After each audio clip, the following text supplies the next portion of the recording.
46th President of the United States, Joe Biden, will be working under the shadow of Trumpism for a long time to come. It's not easy for Biden to shrug off Trump and Trumpism during his tenure. Biden has several challenges ahead of him, both domestic and international. But he has the experience to overcome those things. And he knows how to bring America back to its glorious position with his hard work. He has chosen an excellent team and all of them are experienced in this matter. He has also got to repay the administration which was steered by Trump through his Twitter for a long time. Now, what to do with Trump is the biggest question that Biden will be facing. This is something that he cannot address because this is an uncharted course. Even Biden doesn't know what to do with Trump, but despite his best efforts, his teammates, his senators, whatever they plan to do with Trump, will Trump go away that easily? This is something which even America doesn't have any answers to. The question that is going to confront Biden administration is not just about the impeachment of Trump. It is whether Trump must be impeached and Trump is to be impeached and debarred from running for the 24 election. Trump is to be impeached, debarred and also convicted for the acts of criminality. Now, this has never been done. No former president has ever been convicted in the United States.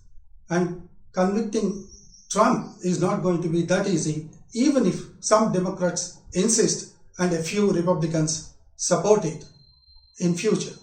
Now, these are all politically loaded questions. So far, no president or former president of United States rather has ever been convicted.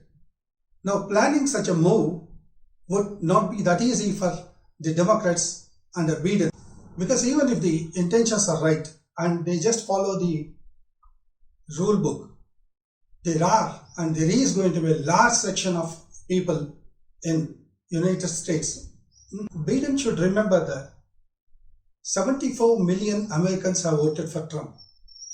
45% of these voters were supporting Trump till the other day. Only after January 6th, a few of them might have changed their opinion, but latest surveys point out that at least 35% to 38% are still behind Trump and very strongly behind him. There is a difference in the vote that both the candidates got. Biden's vote is somewhat a negative vote, that is anti-Trump vote. Those people who did not like Trump voted for Biden along with those who like him, as well as others who traditionally voted for Democrats. But Trump's voters are not so. Trump voters loved him much. They loved him a lot and they followed Trump and Trumpism. They trusted in him and they believed in his Trumpism also.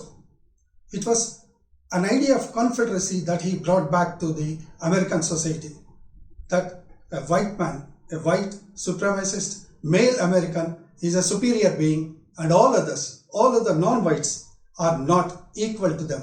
This is the idea that Trump has injected into the society, maybe perhaps after 1860s when the Confederacy issue came up. Now with his strong following and with his supporters ready to hit the streets easily, Trump is a dangerous proposition for the US. And Trump has also promised that he would get back to the politics soon, perhaps with a political party known as Patriotic Party. Whether he does so, whether he does contest the next election or not, whether he gets involved in the active politics or not, Trumpism shall live. Because as we said earlier, this strong, about 35-40% of the Americans, white Americans, believe in this. And this is a divide that even Biden will find very hard to overcome. Trump did manage to create a stratified society of low and higher orders, of inequality and injustices. This seems to have made America lose its heterogenic nature. Well, whatever Biden and his team does now with Trump, there is a possibility and there is a chance that this will be read as a retributive justice. Now, that is the danger here in dealing with Trump. If this kind of a feeling prevails that it is retribution and retributive politics, then will the Republicans keep quiet in future against any former Democratic president? Will they keep quiet? These are the questions that the American society faces. Largely, the American society has been quite civil. The politicians too have been quite civil in their approach towards their rivals. But here, in dealing with Trump, who has crossed all barriers and limits, if Democrats are seen as crossing the same barriers, then this will not be good for the American politics in future.